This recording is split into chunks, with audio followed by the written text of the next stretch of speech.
Legendary Pictures' Monsterverse is a series of films based around apex titans and beloved film favorites Godzilla and King Kong. The fourth film in the series, Godzilla vs. Kong, pits the giants against each other to find out who is truly the king of the monsters.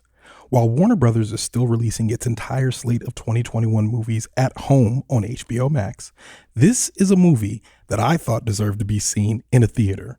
So I decided to take a break from reviewing Oscar films on the couch. I masked up and got back out there after staying away from theaters for over a year. I'm Ronald Young Jr., and I'm finally leaving the theater.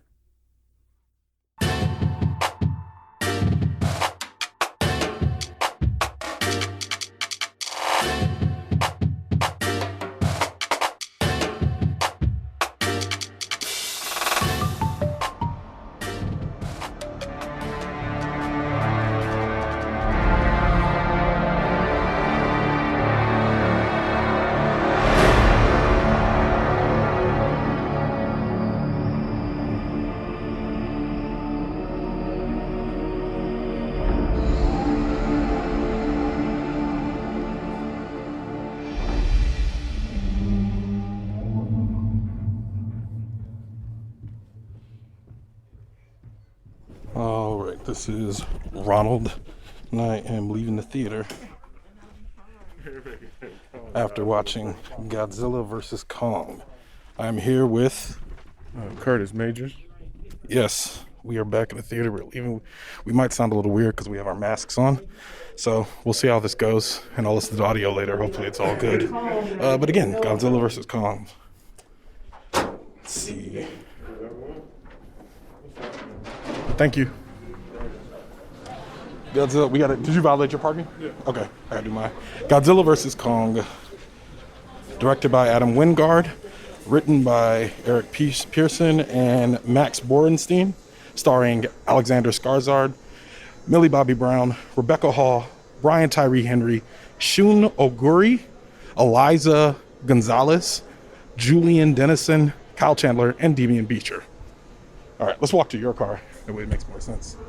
So, first of all, back in the theater, this feels pretty normal, like surprisingly normal to a point, except there's disinfecting wipes everywhere. We got masks on.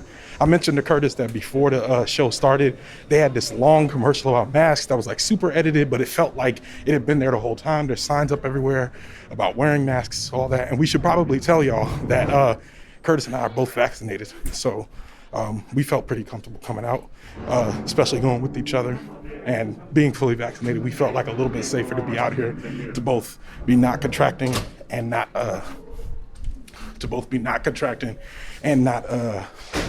getting it? What am I trying to say? Spreading it? Yeah, not contracting and or spreading it. Yeah, okay. So yeah, feels pretty good out here. For those that were interested in going to the movies, it feels like, I mean, if you're vaccinated, I think you could go. So, but I mean, take that on you. What do you think, Curtis? No, I think, if you're vaccinated, you wear your mask. They got it separated pretty well, so I felt comfortable. Yeah, me too. And I feel like when you buy a ticket, they immediately block. Are we going up these stairs again? Yeah, you want to take the elevator this time? No, let's take the stairs. So, is it the third floor again? No. Okay. All right, that's much better. I mean, I'm in better shape, but sheesh. Yeah, not as many people out either. So Yeah. it wasn't packed. Yeah, thanks. Yeah, and that's the thing. The theater wasn't packed. It felt good. It doesn't feel like, I don't know. It wasn't a bad situation for those who are curious about going back to the theater, what it's going to be like. It felt very normal. And, okay. We're at the car, so we're taking our masks off. Okay, so the one thing, so it felt very normal in that regard. The last movie we saw was Sonic the Hedgehog, which might come up again later. And we sat in those exact same seats in the Dolby Theater. And now we're back seeing Godzilla vs. Kong a little over a year later. So it also is out on HBO Max. We could have watched this at the house, but this felt like a movie that needed to be seen on the big screen. And I'll start with some initial thoughts. So Curtis, me and you, years ago, Steve Harvey has that joke that you repeated to me when I asked you what you thought of Titanic. I asked you this question years ago. You're like, it was fine. But I was like, yo, bring on the water, like Steve Harvey. Right. That was how I felt about this movie for like much of the beginning. What do you think? I mean, I felt like most of the movie, honestly, like it was too much story. Yeah. I came to see Godzilla vs. Kong, not a bunch of humans and their problems. Like, yes, I wrote that down. I wrote, this movie has way more plot than it needs. I'm like, you guys, I'm like, when they get to the first opening action, I was sitting there, and it was right when I turned to you and said, I was like, yo, man, they need to get to fighting. Right. And I remember I turned to you, and I was like, if that had been 10 minutes sooner that they had fought, I probably wouldn't have felt that way. Right. But that extra, like, 10 minutes when it's like they're not fighting yet, like, what are we doing? Why are we here? Why aren't y'all fighting yet? And it's too much backstory on them. Like, we know what's about to happen. We know what needs to go on. Like, let them fight. There's too much story. Like, and let's not forget that this is the result of 3 movies. There's 3 other movies of setup here. There's a lot of hype. Yeah, there was Godzilla, there's Kong Skull Island, and then there's Godzilla King of the Monsters. We good. Like, you don't need to tell me nothing else. Like, the Avengers, like, I don't need to know who Captain America is. Just let them fight. Right. And they had all these subplots, and there was one point I didn't know what kind of movie I was watching. I'm like, is this a comedy movie? I will say, Brian Tyree Henry, to me, was the shining spot in this movie because he had range.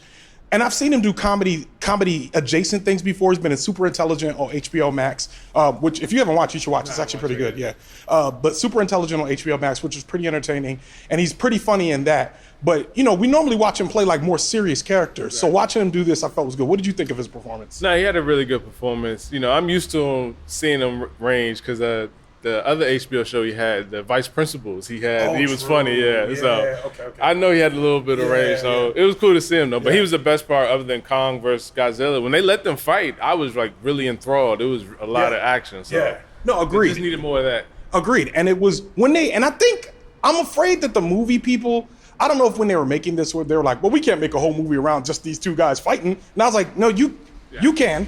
No. We're here for that. I'm like, if this movie had been 45 minutes of just the fight, I would have still came to the theater to see it because I feel like that's what I was here for. I feel like all of the plot points were just like kind of there as mechanical elements, like just to get Kong to Antarctica. Right. You know what I mean? They're like blah blah blah, and then we took Kong to Antarctica, which didn't make any sense. And I think it almost made me feel like there should have been another movie between these movies because there's 2 major plot points that they bring up, which. For those of you that care about, I'm going to spoil it right now. So I'm going to give everybody a chance to go do what you got to do. 3, 2, 1, and okay. So there's 2 major plot points that I really feel like are spoiled. I mean, I'm not spoiled, but that bother me, which is Hollow Earth and Mechagodzilla. Those could have been separate movies. I'm like, and I was sitting there watching it, and I realized towards the end that this has the same plot as Batman vs Superman: Dawn of Justice. If you replace Mechagodzilla with the Abomination. And I'm like, this whole time was like, yo, Batman and Superman about to fight. And it's like, no, they're not. No. They're going to fight for like 2 minutes. They got the common enemy. No. Like, I'm with you. I follow that. Yeah. Exactly. So, not only that, it felt like we wanted to bring those threads back. It felt like none of those, it felt like we wanted all the plot points to come together. It didn't really feel like they came together. It felt like it generally, we kind of got to the fight at the end. And like you said, when you got to the fighting parts, it was enthralling. It was like, I was like, oh, I'm glad I watched this out here. Yeah. I did also have another thought, which was that I could just buy a bigger TV. And I was like, I could just keep buying bigger TVs. No, I mean, I feel you. The fight scenes need to be seen on the big screen, but everything else in between, it's like I wish I could have just watched it at home. Like it wasn't nothing I needed to come out to the theater for. Yeah, it was. I'll put it like this. I was happy that I was in the theater chair when it was happening, but I don't think I would have missed the theater if I were watching this on the couch at home. Because I'm like, I could have paused it and be like, oh man, y'all got to speed up. When they're gonna fight soon? It's like when you go to an NBA game, I mean, the refs try to star in the game. It's like, we're not here to see the refs. Like, that's what the plot twist was. It was like a lot of refereeing. It's like, no, let them fight. Like, we're here to see the battle of the 2 titans or the 2 superstars. Like, let that just happen. Yeah, agreed. I felt like if you're going to take us that long, and that's the thing, if you're going to have those plot points, because I feel like the Avengers to me is film school textbook how you bring it all together. Like if you watch the first Avengers, we're watching that and they start with an action set piece, and none of the Avengers are actually, only one Avenger is there and doesn't have powers. Everybody else is like, and this big thing happens and we're like, oh snap, what's about to happen now? We haven't seen nobody like even Smash really do anything yet. And I'm like, by the time they bring everybody together and by the time you get to the end when you get that big one-shot scene, they earn it. Yeah. And I'm like, I've been with y'all the whole time. Y'all done had 3 fights. Like, this is a 2-hour movie. Like, I'm ready to go. Right. But this movie runs for an hour and 53 minutes. And I'm like, of it, I would say maybe 20 to 25 minutes of them is actually fighting. Yeah. And the rest is us like, we're exploring the world. And Alexander Skarsgard and Millie Bobby Brown. And I'm like, I don't care about none of y'all. Y'all got to go. Too much plot. Yeah, way too much plot. So, yeah, I think, okay, so here's the main question. So I actually looked this up while we were in there. The last movie we saw here was Sonic the Hedgehog. Right. Sonic the Hedgehog, we gave 2. I was surprised when you gave it 2 of 5 because you laughed a lot. And I was like, oh man, Kurt's about to give this joke like 4 stars. You're like, nah, it's definitely a 2-star movie. So we agreed, it's a 2-star movie. So this really makes our rating this movie easy. Yeah. So is this better or worse than Sonic the Hedgehog? I would say it's worse than Sonic the Hedgehog. Oh, you heard it here first. Okay. Okay.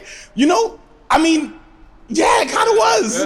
Yeah, it kind of was. Like, I think it was. I don't know if it's 1 star worse. 1.5. Yeah. I feel like I'd give it, I mean, I was prepared to give it 2 to match it at Sonic the Hedgehog, but it almost makes me, you know what it almost makes me want to do? It also makes me want to go back and give Sonic the Hedgehog like 2.5. Maybe. And say like, maybe it wasn't as bad as we thought at the time.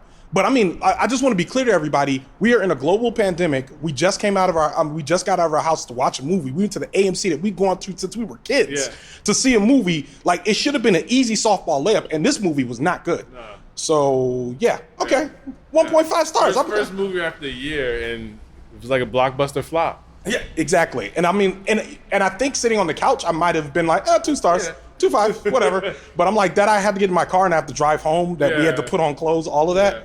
It's just, I don't know. And it kind of makes me hesitate about going to see the other Warner Brother movies in theaters, because I'm like, yo, y'all can't have me get out of my warm house. Nah. like if Mortal Kombat is bad, I'm going to be mad at y'all. Yeah, but I mean, just to get out to even, this is what we used to do. So if I got to see another 1.5 star movie, as long as I'm in the theater, I kind of feel like it's going to be worth it. Okay. I appreciate that. I like the ambiance and the experience. It's just, we grew up on movies and we still love it. Yeah, you're right. It's definitely, it's worth it to be out of the house. But yeah, 1.5 of 5 stars. I'm happy with that. 1.5 of 5 stars. I don't even know if I'll watch it again. If it's on, I probably wouldn't turn it off, but I would not purposefully choose it again. I'd have to be. I'm going to bed. Yeah, correct. Like that. Yeah, I'll see y'all later. Background. Yeah. Oh yeah, you meant on the movie. Yeah, I did. So yeah, I mean, if y'all have HBO Max, watch it. Do not go to the theater to see this. That's like, I mean, if you want to be in the theater like us, if you're vaccinated, if it's safe for you, sure, get on out there. But if other than that, I wouldn't really look at this one to be that you have to be in there. Yeah. And with that, Leaving the Theater is a production of ohitsBigRon Studios. Theme music by the mysterious Breakmaster Cylinder. To find out more about this show and other ohitsBigRon Studios shows, follow me on Twitter and Instagram at ohitsBigRon. That's at ohitsBigRon. If you like this show, check out our sister show, Time Well Spent. Leaving the Theater will be back soon. Thanks for listening.